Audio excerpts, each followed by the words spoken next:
Yeah, if you guys have any questions, just go ahead and ask or send a little SMS message via Skype and I can see if I can answer your question. So, okay, did you guys get the join.me number as well? Join.me is 417-089-117.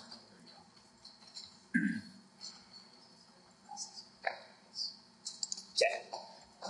All right, I'll go ahead and get this thing started then. All right, so today we're doing Lab 6. As Eric has already mentioned, late homework. We're going to try and start that policy, so make sure that everything is turned in a week from today.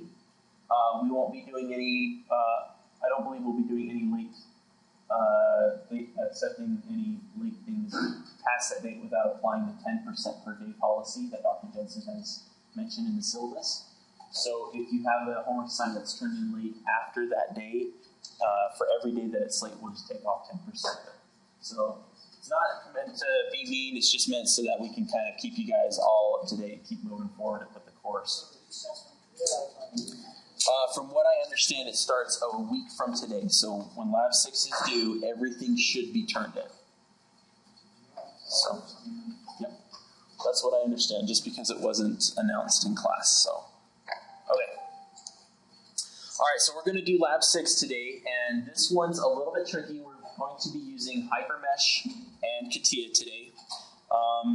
Last week, you guys learned how to take a part from Catia, put it into HyperMesh, and basically do an analysis so that you can remove all of the material where there's a low stress concentration.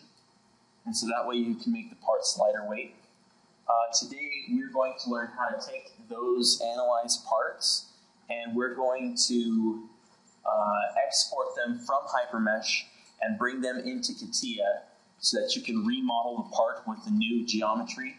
And then we're going to see if we can hook it up to your guys' assembly skeleton. So that's basically the gist of what we're doing today. For the class exercise, I don't believe I have, let's see, I don't have the most up-to-date homework, so let me open it real quick.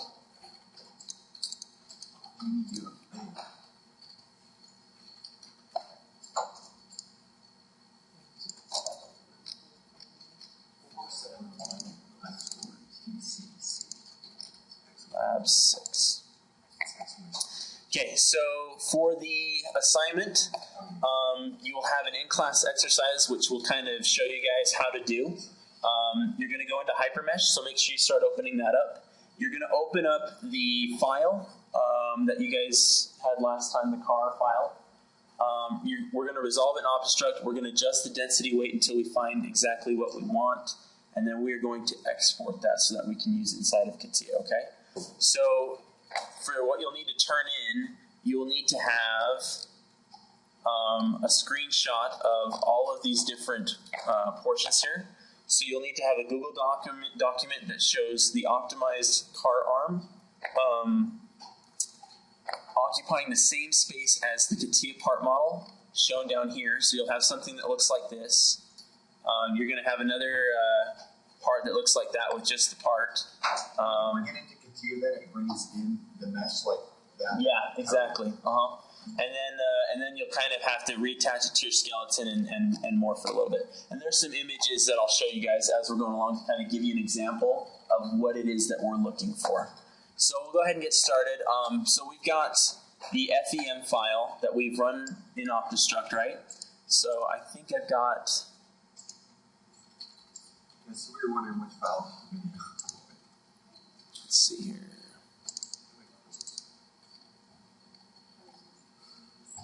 Groups folder.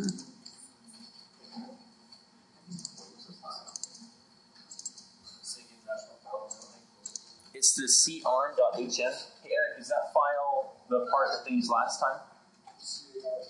Mm-hmm. Yeah. The optimized one or the basic original one? The optimized one. Well, yeah, the optimized one is like a 3D file in Hyper. Right. But just open up your .hm. Yeah. It will look like the one that's all set up for Okay, so the one that we This is the one I want, right? The Carm, in the Lab 6 folder? Okay, so if I open this, there's the part, right? And this one's already been optimized in OptiStruct, right? Okay, so this is post optimization. There's no properties on that at all. Okay, so what's going on? So you have an HM file, which is your hypermesh file. That's the one that gets meshed, and you put the forces, the load case, and all the stuff in, right? Then when you run an optimization, it creates a feb file, which contains all the data about the optimization and the analysis, the solve, all that stuff. And then that also produces some HTTP file, which is a results file that you can view in hyperview, and then you can see the optimization. Right. So we're opening up that original file, the HM file. And in this one, and you see on this one, there's no forces on it, there's no constraints. Like this one isn't actually the one that was ready to run. This is the very beginning one that we started with, right? So if you're confused, it'll probably be the same copy that was saved right before we ran the optimization. So that we need to open up the one with the load collectors and all the forces and stuff on it. Yes. Or it actually doesn't really matter because what we're going to do is we're going to access the fed file. Yeah. Pull data from that. Well, so yeah, just open up this file. If it has the forces or not, it's fine. Yeah, so right now we're just opening up the HM files for the car arm, which was the same file that you did in the tutorial. And then once the tutorial for Lab 5, once you open that, we're going to access the .fem file that was generated, where OptiStruct did all of its results, and then we're going to use that fem file to get all the information we need. Okay, so if we go into Hypermesh, we can go to post-processing and go to OS Smooth. Okay, and it will bring up this dialog down here. Now, this is basically the tool that we'll use to export all of the information that we've gathered when we've done the OptiStruct optimization. So if you guys are unsure what values you need, you can go into Hyperview, and you can open up a part. So the part is the HM file, right? Or is that the FEM? Eric? Is it the FEM file that I need to load the model from? H3D file? Okay. Do you have to load all 4 of them? Or is there just the results? You just need the DES one. The DES one is the design history that shows the I6. So when you finish running OptiStruct, that's the join me number, yeah. So when you finish running OptiStruct, it will generate a DES file right here. Okay, so you can open that up inside of, let's see here, it should have the data.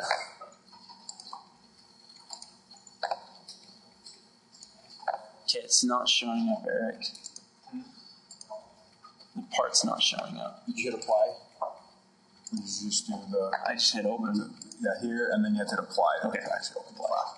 Okay, so you go to the DES file that was generated when you run OptiStruct, and it will bring up this part here, and then you can head over to the tab here that says Contour, and you can select how you want to average this. So you can do like a simple, and then hit apply.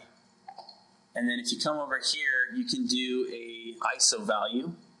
And so you can select what ISO value you want. So if I hit apply there again, I can change my ISO value. Sorry, my window's a little small. Let me make that a little bit bigger. I can change my ISO value and show that have it start eating away the portion of the part. So if I do like 0.15 for my ISO value, is this the right part, dude? Because it's not. This one's not optimized. Just make sure you're the iteration. The last one, you're probably on iteration 0, so just click back or whatever. There we go. Okay. So as I change my ISO value, make sure I'm on the last iteration, I can see that the part starts getting eaten away, right? And so the last assignment, I believe it asks for a 0.15 ISO. So that's about the geometry that we're looking for as far as how much material we want to remove. And so once we've got our ISO value and we know what it is, so you guys will have all these different parts that you'll optimize, and you can kind of guess and check where you want to remove material and how much once this thing's been run. You will have a different ISO value. You can take that